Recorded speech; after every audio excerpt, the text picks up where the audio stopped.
بسم اللہ الرحمن الرحیم۔ السلام علیکم ورحمۃ اللہ وبرکاتہ۔ عابد راجہ چینل کی طرف سے آج میں اپنے دوستوں کو ایک بہت ہی پیاری دعا پڑھنا سکھاؤں گا۔ آپ دوستوں نے یہ یاد کرنی ہے اور اس سے ضرور پڑھنا ہے۔ تو شروع کرتے ہیں۔ بسم اللہ الرحمن الرحیم۔ آسمان کے دروازے کھلوانے کا نبوی نسخہ۔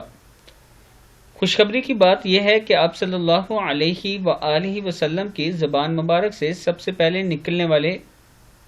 سے پہلے نکلنے والا کلام یہ ہے۔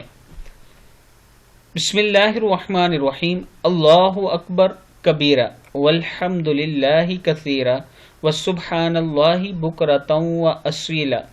اللہ بڑا ہے، سب سے بڑا، اور تعریف اللہ کی ہے بہت زیادہ ہے، اور ہم صبح و شام اللہ کی پاکی بیان کرتے ہیں۔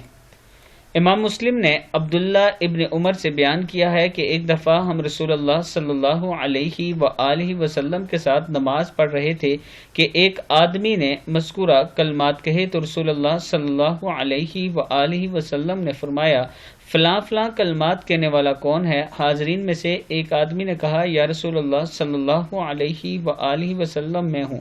آپ نے فرمایا، مجھے ان کلمات سے تعجب ہوا کہ ان کے لیے آسمان کے دروازے کھولے گئے ہیں۔ یہ حوالہ موجود ہے، آپ دیکھ سکتے ہیں۔ میں اپنے دوستوں سے گزارش کروں گا کہ آپ نے بھی یہ دعا پڑھنی ہے۔ السلام علیکم ورحمۃ اللہ وبرکاتہ۔